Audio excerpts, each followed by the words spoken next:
আজকে আমি আমার দোকানে পুরান সোনাকে গালিয়ে পাকা করে কিভাবে আপনাদেরকে শেয়ার করব আপনাদের সাথে।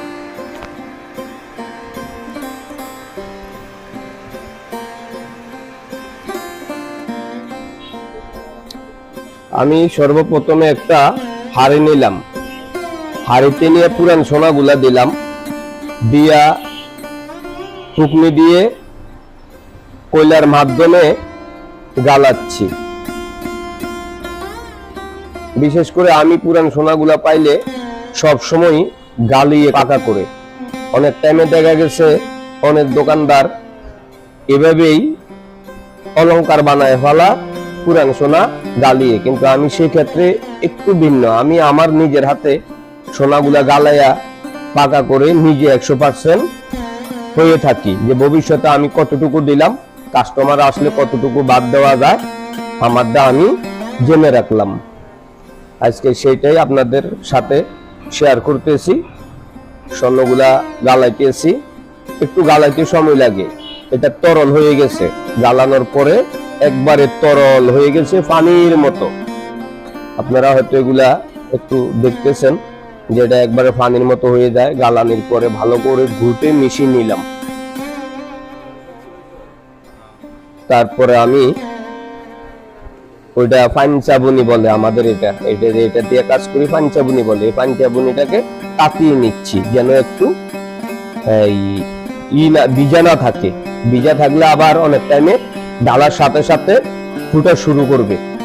সেই ক্ষেত্রে আমি একটু সতর্ক হয়ে নিলাম। সতর্ক হয়ে এটা তাতিয়ে নিলাম। তাতিয়ে নেওয়ার পরে আমি এখন ঢালবো। এটা তরল, একদম তরল পানির মতো হয়ে গেছে। ঢালার সাথে সাথে জাতা দিলাম জোরে, চাপ দিয়ে একবারে পাতলা করে নিলাম। পাতলা করে নেওয়ার উদ্দেশ্য হলো অতি তাড়াতাড়ি অ্যাসিড দিলে ধরে যায়। যেমন এখন আমি নাইট্রিক অ্যাসিড দিলাম। নাইট্রিক অ্যাসিড দেওয়ার পরে এটা ভাসবো হয়ে খাইতেছে, দমা উঠতেছে। যেমন দেখবেন আপনারা অতি কালো রঞ্জিত যে ধোমাটা, এটাই আস্তে আস্তে ভাসবো হয়ে চলে যেতেছে। এই এখন একবার দিয়ে প্রায় প্রথমেই ধরে ফেলছে, খাইয়া ফেলছে। আর আমি শেষ পর্যায়ে তাপাইতেছি, তাতিয়ে নিলাম, নিতেছি।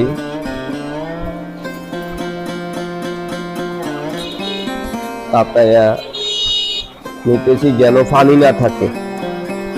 অনেক টাইমে পানি থাকে, পানি থাকলে ওজনটা অ্যাকুরেট হয় না, তাই ভালো করে তাতাচ্ছি। এই মুহূর্তে প্রায় তাতানো শেষ পর্যায়ে।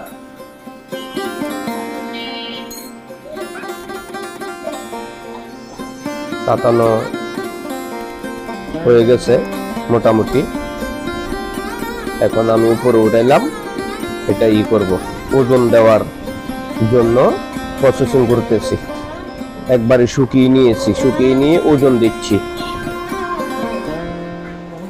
ওজন দিয়ে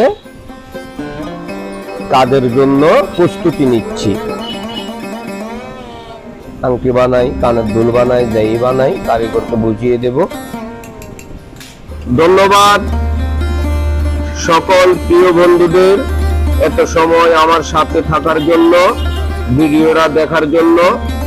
ভালো লাগলে সকলে লাইক, কমেন্ট, শেয়ার করে দেবেন। আসসালামু আলাইকুম।